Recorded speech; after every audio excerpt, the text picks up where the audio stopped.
Existem outras formas da gente acessar as informações do campo. Claro que o mapa é um instrumento, assim, valiosíssimo. Valiosíssimo, porque ele vai trazer os aspectos do inconsciente pessoal e individual. Mas existem outras ferramentas. Então, por exemplo, quando essa moça que eu comentei lá no primeiro vídeo dessa série aqui, que falou que queria constelar o pai, que estava muito difícil olhar para o namorado, que ela via o pai no namorado, que o comportamento do fulano, do namorado, era igual ao comportamento do pai e tal. Ok, vamos constelar. Mas a hora que ela começou a falar, começou a me dar uma dor no peito, sabe? Neurônio espelho. E a gente estava ali num encontro, numa casa de um amigo. Eu falei, a gente constela então. Semana que vem eu volto, a gente constela, tal. Eu levo, né? Os bonecos, eu trago os bonequinhos da constelação, a gente constela e tudo bem. Só que ela começou a falar, olha, tá muito difícil, eu não tô aguentando, porque eu olho pra ele, eu vejo meu pai. Começou a me dar uma dor no peito. Me deu assim, até dor de cabeça, uma leve tontura, mas era uma dor como se tivessem enfiado uma faca assim no meu peito. Era uma dor assim insuportável. Eu falei, essa dor é da sua mãe. Ela falou, minha mãe não tá nada bem. Porque realmente o pai é muito difícil, né? E ela tava ali sentindo a dor da mãe. Então, quando ela vai para esse relacionamento, ela vai com as dores dela, de filha que não foi acolhida, amada, ou com um pai machista, uma pessoa que sofreu abuso na infância também. Ela vai para essa família, para esse relacionamento, com as dores da família. E ela estava ali com a dor da mãe. Eu falei, a gente precisa olhar para essa dor da sua mãe. Mas olha que interessante, ali eu não tinha dados nenhum de data de nascimento, nem peguei os dados da mãe, que eu podia olhar para o mapa, mas eu comecei a sentir no meu corpo, no meu peito, essa dor profunda. Todo mundo tem neurônio espelho. Então, aquela pessoa que boceja e o outro boceja sem estar com sono, é um neurônio espelho. A gente está espelhando ali a dor do outro. E eu estava espelhando a dor que ela estava sentindo da mãe, em relação, ela estava captando as dores da mãe e eu estava sentindo aquilo. Eu falei, olha que forte isso, né? Então a gente precisa trabalhar a sua mãe também e tal. E o que eu quero dizer com essa dor, que a gente consegue acessar o inconsciente pelo corpo físico.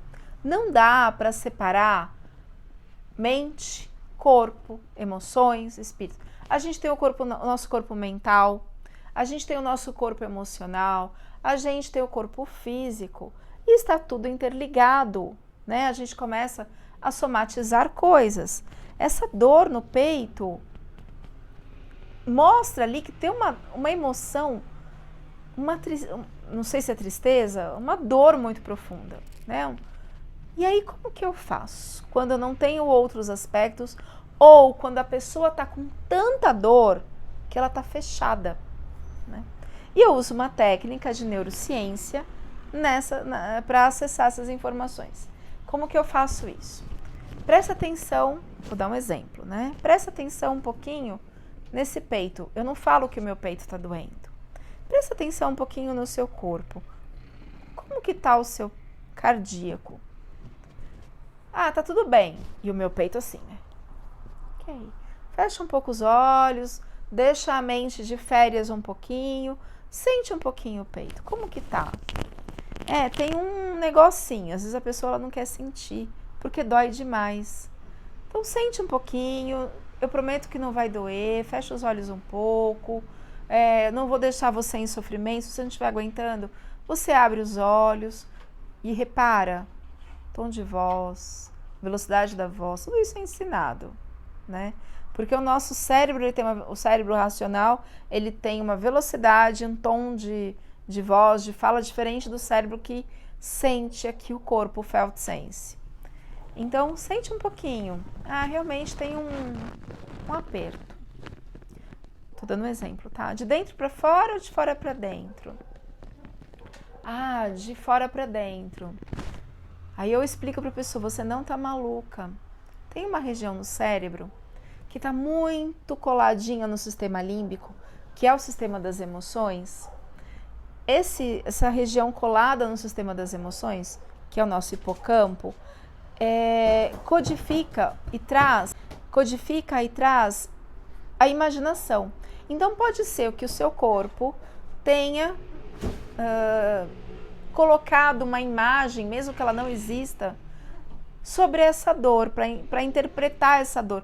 Porque às vezes é intrauterina a dor, é primeira infância, enfim.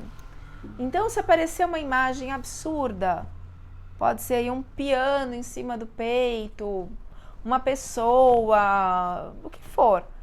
Por favor, não se assuste, não ache que está maluca. É o seu hipocampo, que é a área da imaginação, a área não racional, trabalhando para entender essa dor. Então, eu dou uma contextualização de neurociência para a pessoa entender que ela não está louca, né? Então, se tivesse alguma coisa no seu peito que vem aí, como você me falou, de fora para dentro, o que seria? Se tivesse, a gente sabe que não tem nada, né? Ah, sei lá, um piano, ou então tem um negócio entalado. Ah, é uma corda, é a própria musculatura, é um caroço de manga, é sei lá, que está entalado, uma pessoa. E a pessoa vai falando o que ela está sentindo. Ah, eu tenho sei lá, uma pessoa sentada no meu peito, uma pessoa pressionando o meu peito. Okay. Se essa pressão, se essa dor tivesse um sentimento, que sentimento teria? Então aí a pessoa fala mágoa, dor, raiva, tristeza, mas eu vou pela sensação física. Da sensação física, às vezes vem algum objeto, parece ter uma pessoa sentada, ou um piano, uma âncora de um navio. Então eu vou pelo corpo da pessoa. Pelo corpo a gente começa a perceber que tem alguma dor ali, que às vezes a pessoa nem se dá conta. E interessante que muitas vezes quando a gente está na dor, na sensação física, no aperto no peito, no nó na garganta, sei lá, o meu rosto deu uma adormecida desse lado. Para muitas pessoas começam a vir imagens, então a gente começa a acessar o campo inconsciente, né? E aí também eu já aproveito, uso técnicas de apometria sistêmica, de hipnose sistêmica, que é promover esse desdobramento de tempo e espaço para ajudar a ir lá para o passado e buscar essa causa, né? Seja na nossa personalidade múltipla ou em nossos ancestrais, aonde isso na nossa matriz energética, emocional, mental, aonde isso se formou, né? Então, usando falas da constelação, a leitura do campo energético que a gente sempre faz, como a gente aprende, agregando a parte da neurociência, onde a gente lê o corpo, o felt sense, a sensação sentida.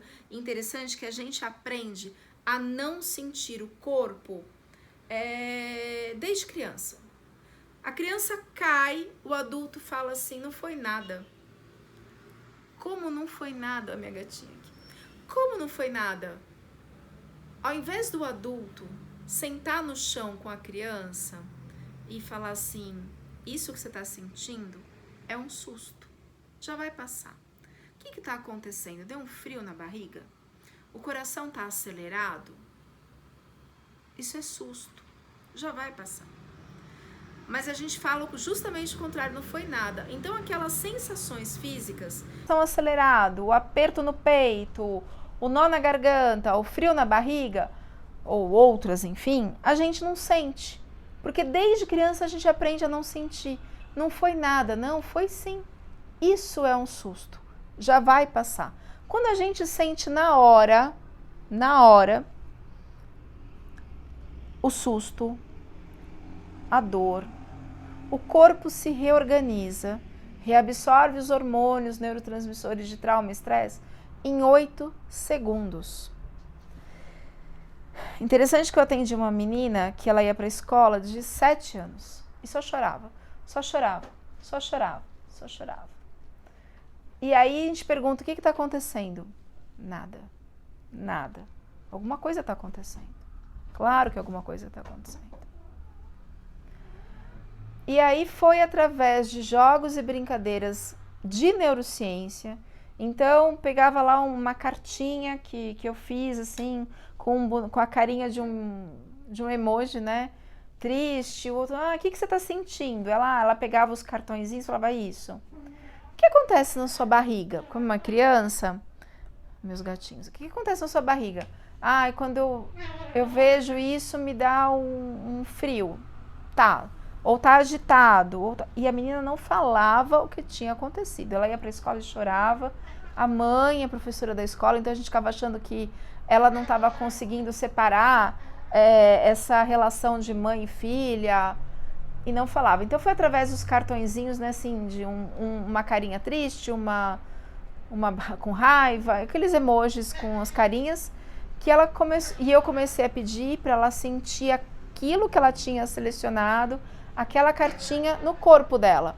Então tem um frio na barriga, enfim, ela ia contando o que ela ia sentindo. Aí, conforme ela foi sentindo, ela começou a falar que ela sentia isso quando a irmã dela não conversava com ela. A irmã é 10 anos mais velha também, né? Não queria que entrasse no quarto dela. Ela se sentia totalmente excluída pela irmã. A irmã tá lá com seus 17 anos, na flor da adolescência, querendo sair, namorar, enfim. E aquela irmãzinha de 7 anos ali junto. Aí, querendo brincar, querendo atenção, querendo assistir filme juntas. Coitada, né? E na escola, ela se sentia meio que assim, minha mãe não me dá atenção aqui. Então, sua mãe é professora de uma outra classe, aqui ela não pode ficar com você como mãe. Aqui ela é professora. E aí, ela assim, aquilo que estava acontecendo lá dentro de casa, onde a irmã não estava nem aí, porque é adolescente, é a fase da vida, enfim, ela estava também sentindo na escola, mas ela não falava. E foi através das sensações do corpo que ela se soltou. Aí eu peguei a bandeja com água, os bonequinhos d'água para representar a mãe, o pai, a irmã, ela. Aí que a constelação fluiu. Mas eu tive que ir para o corpo primeiro, porque ela não falava. Não falava. Tem uma questão assim que me veio a avó. Coloquei a avó é uma pessoa muito calada, que não fala nada. Se tá bom, se não tá, se tá com dor, se não tá, se tá triste, tá feliz, nada, nada. Ninguém sabe o que tá acontecendo com ela.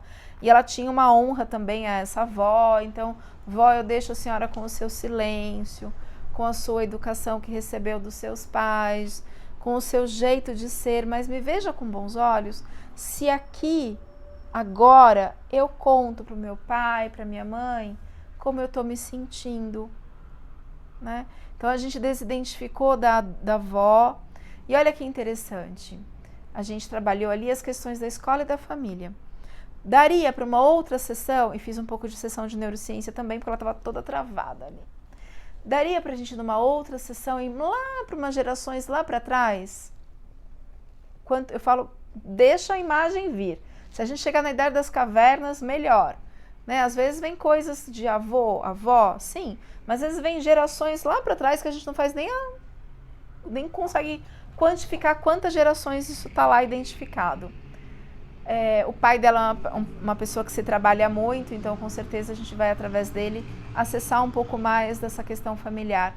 Mas era importante ali naquela sessão trabalhar o hoje, como aquela criança se sente na escola, sem contar que tinha uns meninos que estavam fazendo um pouco de bullying também com ela.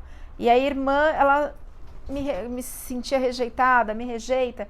Eu sinto que a minha mãe me rejeita. Não, sua mãe não te rejeita. É que ali ela está cuidando de outra classe, ela não pode cuidar de você, né? E eu quero ver como vai ser no outro ano, quando ela for aluna dessa mãe, né? Porque a mãe dá aula de idiomas na escola e acho que dá aula de espanhol. E aí vai ser aluna da mãe, e aí não vai poder fazer a diferença entre as outras crianças. Em casa, ela é a mãe, na escola ela é a professora. E ela é a aluna e não a filha, né? Então isso também é muito complexo para a cabecinha da criança. Então é importante entender ali, e os pais ouvindo tudo aquilo, falei, olha, eles vão conversar com a sua irmã em casa, mas entender que ela está numa outra fase, que ela, como se diz, ela não é que ela não gosta de você, mas ela tá afim de ouvir as músicas dela e não as suas, assistir os filmes para a idade dela e não os seus. Não é falta de amor, nada disso. São interesses diferentes, né? E aí ela já saiu com uma carinha mais feliz ali da sessão e a gente não precisou ir lá nos antepassados naquele momento. Mas tinha uma questão que eu já tinha trabalhado com o pai dela, que o pai não conseguia se colocar, né? Ele veio me falar assim que, sei lá, vão comer uma pizza entre todos os irmãos e aí a mãe dele pega e dá o dinheiro pro irmão e não deixa que pague a conta dela, mas ele paga, divide, paga a conta de todo mundo. O outro irmão é protegido e a mãe acerta aquele dinheiro, aquela parte dele, e ele não consegue falar, ele não consegue se expressar. Isso dói. E aí na constelação dele já saiu a filha, essa de 7 anos, que já estava vivendo isso também, de não conseguir falar, de não conseguir se expressar, de não conseguir se colocar. Já apareceu na constelação do pai, essa menina já estava honrando ele. E aí a gente marcou uma constelação para ela e saiu essa questão da irmã, que ela só chorava na escola, e ela já melhorou bastante, já conseguiu externar o que estava doendo ali, né? Porque esse negócio de não poder falar estava ligado ao pai e à avó. Mas também esse comportamento de irmã, que a irmã é mais, né, dá um empurrão ali, aquelas coisas assim. Enfim, cada um tem o seu jeitinho, às vezes a pessoa é mais sensível. E com criança, um grito para uma criança é absurdamente forte. É um trauma, assim, fortíssimo, fortíssimo. Então é isso, a gente se vê nos próximos vídeos, nas próximas lives também, nos próximos cursos, nas próximas sessões. Vou deixar meus contatos aqui na descrição, no primeiro comentário fixado do vídeo, tá bom? Gratidão, pessoal, até mais.